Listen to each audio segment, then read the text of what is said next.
As we come on the air here at 5 o'clock, we could have up to 3 inches of snow across parts of Kentucky. By the time we wake up in the morning here on the start of December, we're under a winter weather advisory. Hope you had a great Thanksgiving. Now we're back to reality. Hi, everybody. I'm Doug Proffitt. And I'm Connie Leonard. Up first here at 5, Chief Meteorologist Mallory Schnell joins us to talk about what we're going to get, what time it's coming, Mallory. Hey there, guys. Yes, a busy forecast heading into tonight. We do have a winter weather advisory that goes into place starting at 9 o'clock this evening, with the bulk of this activity occurring while most of us are sleeping tonight. That heaviest snow really between about midnight and 6 a.m. But this winter weather advisory will take us through 10 o'clock tomorrow morning, as we are expecting those travel impacts through your Tuesday morning. Right now, we're taking that live look outside from our Hughes and Coleman Shriners Children's Camera Network. The calm before the storm here. We did have some peaks of sunshine in Louisville today. That allowed us to warm into the upper 30s earlier, but we are starting to see those clouds roll back in out ahead of this weather system. Max Station radar, what we're actually paying attention to is not this activity that's off to the north. It's what's occurring just off to our west and southwest. So you can see all of this moisture that's coming in from the Gulf here in terms of rain. Obviously, the cold side of this off to our northwest. And these systems really looking to phase together over us later on this evening and tonight. And if done so correctly, really, we could have heavy snow showers at times overnight tonight. So your hour-by-hour futurecast as we carry on throughout this evening. Expect those snow showers far off to our north. Could have some sleet pellets kind of mixing in later on this evening after sunset here. Rain, plain old cold rain down to the south. And you can see that transition here from snow from north to south as we carry on through the overnight hours. Some of those snow showers will be heavy at times before this tapers off early tomorrow morning. Obviously, this is all we're talking about in the weather department this evening, so I'll have another update coming up in just a bit, guys. Mallory, thank you. Snow crews are trying to get ahead of the storms, and what you see on your roadways right now on the screen, Main Street and Market Street in downtown Louisville. The familiar stripes are back big time as we kick off December 1st with that sizable snowfall on the way. And the city had a snow briefing at noon today and explained why they will be leaning on the brine more than ever before this year. They learned a lot from the 20 inches of snow we got last winter. Alexandra Goldberg and photojournalist Jessica Farley have more on the last-minute preps and what we should expect. Monday, the first time this winter, 14 brine trucks are leaving behind a familiar pattern, stripes on the roads. Brine will be the city's weapon more than ever before. Well, we're definitely going to be brining more. So this is our first opportunity to do just that. Bill Bell with the Louisville Metro Department of Transportation says there will be more brine on the roads, a noticeable change from this year to last year's snowstorms. A total of 21.7 inches last winter. That's well over the average for Louisville. Monday, the focus is on the fleet. Road maintenance crews are working on the brine trucks that are out across the city, pre-treating roads that will face an estimated 1 to 3 inches of snowfall overnight.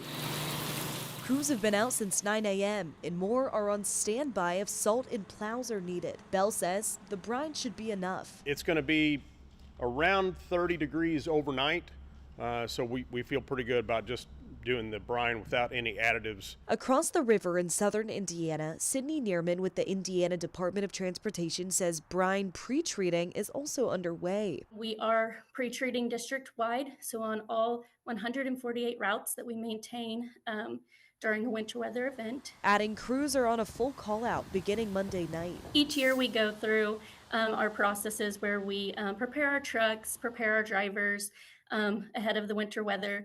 We do all of that early on, so when we do get snow in November, December, we're prepared and ready to go. Back in Louisville, snow maps have also been adjusted. Well, we've actually removed some roadways. We added 24 roadways or sections of roadways onto our snow maps this year.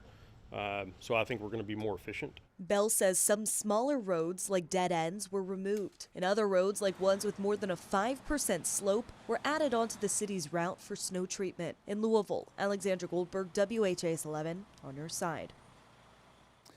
Brine does require certain conditions to be used. They won't use it if there's rain in the forecast. It could wash the salt and the water right off the roadways, as you can imagine. And you, by the way, can get specific alerts about snow removal on your cell phone by downloading the free Lou Ready app from Louisville Metro Emergency Services. Well, the other big story today, the University of Kentucky is looking for a new football coach after Mark Stoops was officially fired this morning. Stoops is heralded in UK football history. He surpassed the legendary Bear Bryant in wins, but after the Wildcats lost big time to Louisville, with the athletic director right on the sidelines watching, things changed quickly. And our sports director, Ken Spencer, has more on what happened starting this morning. Kent? Hey guys, 13 years on the job. Mark Stoops ends his time as Kentucky's all-time winningest football coach with a record of 82-80. He also led Kentucky to 2 of their 4 top 10-win seasons, which culminated in 2 Citrus Bowl victories. However, the time had come for a change. The last 2 seasons, the Cats with a combined record of 9-15. For Stoops and his status this year felt like a roller coaster. In the middle part of the season, change felt imminent. Then Kentucky goes on a 3-game winning streak with wins over Auburn, Florida, and Tennessee Tech. The feeling around the program, minus a late season collapse, he would return. Then the Cats got blown out in the final 2 games by Vanderbilt and, of course, Louisville. Those results forced university leadership to change course. With Stoops' dismissal, per his contract, he's owed almost $38 million within 60 days. However, multiple reports state Stoops and the university have worked out an agreement where there will be payments over a matter of time. The amount and the years involved have not been released. Kent, listening to Cat fans on the radio this weekend, it sounds like a lot of them, for the replacement anyway, would like to go younger. That's what I'm hearing. Is that what you're hearing? Yeah, I think, and that was maybe what the university wants to do. Let's take a look at the candidates right now, maybe the top 2 candidates and a third, and Dan Mullen right there. First off, you have Oregon offensive coordinator Will Stein. He's been with the Ducks for the past 3 years. Stein is a Louisville native, played high school football, won 3 state championships at Trinity, went on to play football and quarterback at the University of Louisville. Stein's dad played football at Kentucky. And Oregon's AD is Rob Mullins, who was an assistant AD under Mitch Barnhart. So Stein has a lot of Kentucky connections. And then you have Ohio State offensive coordinator Brian Hartline. Hartline played with the Buckeyes. He just took over play calling duties for Ryan Day this season. Hartline's brother Mike played quarterback at Kentucky for both Rich Brooks and for Joker Phillips. And then, of course, you have former Florida and Mississippi State head coach Dan Mullen, who is currently the head coach of the Runnin' Rebels UNLV. So UK put out on social media, "Thank you, Coach Stoops," all over the place. Really a good sign that obviously they've come to some kind of agreement where the coach is going to say, pay me out over maybe a period of years. Yeah, absolutely. And look, on Saturday, he said, "I'm not walking away," which is basically code for, I want my money if I'm going to be fired. The fact that he was able to do that does not really cripple the program, because now they're able to go out, hire another head coach. And of course, you've got to be able to pay for a roster these days. Now they have a little bit of flexibility in that department as well. Goodwill all around. I remember U of L paid out former coach Bobby Petrino $14 million over 3 years, so they can spread it out. Absolutely. All right. Thank you, Kent. Well, to get the pulse on campus, we sent Conroy DeLuche and senior photojournalist Alyssa Newton to Lexington, where fans are ready for a fresh start. Coach Stoops had a lot of success leading the Wildcats, and he picked up wins over Florida and Tennessee, the kind of which that the program had not seen in decades. But most of those big wins happened before the majority of current students step foot on campus. Solemn stares from fans in blue during Saturday's 41 rout by Louisville. Disappointing. Very disappointing. Yeah, bad. I thought we were going to be going good into it, and then we didn't play our best. A second season without a bowl, a loss to a hated rival, and another losing conference record. This all left fans focused on the $9 million coach, the winningest in program history. Get it? He seems like a great guy and a fine coach. This isn't the place for him. I mean, he did transform Kentucky football, but like you said, the last 2 years have been rough. Junior Jonathan Tisdale credits Mark Stoops for elevating the program, but Mark Stoops, I hope you're out of Lexington. I don't want to see you ever again. His bags may not be packed just yet, but there will be a new head coach for the 2026 season. Just someone who could bring that winning mentality to the program, that doesn't accept, us falling short of bowl games every year. Yeah, I'm excited for a new change for Kentucky football.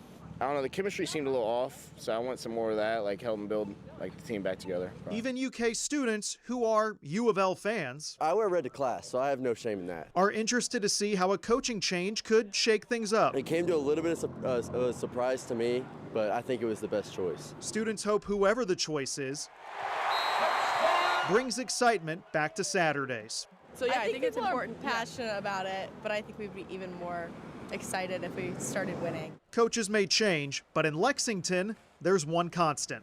I'm excited about the future, you know, Kentucky to the day I die, regardless. With senior photojournalist Alyssa Newton, Connery DeLuche, WHAS11 on your side.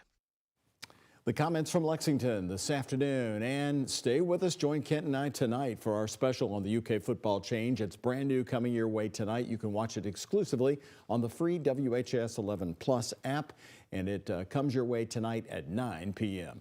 And happening right now, JCPS is hearing from families about major proposed changes from across the district. Facing a $188 million budget deficit, leaders are considering closing 2 schools and consolidating or relocating several others due to low enrollment and rising costs. We'll have more on that story tonight with our Alex Dieterer on the WHAS 11-19. And coming up, snow and ice are causing chaos amid the record travel rush back home after Thanksgiving holiday. Cancellations and pileups grow by the minute. And here's a check of today's Kentucky Lottery jackpots. Mega Millions, $90 million. Powerball, $740 million. The Kentucky Lottery, funding education for over 1 million Kentucky students.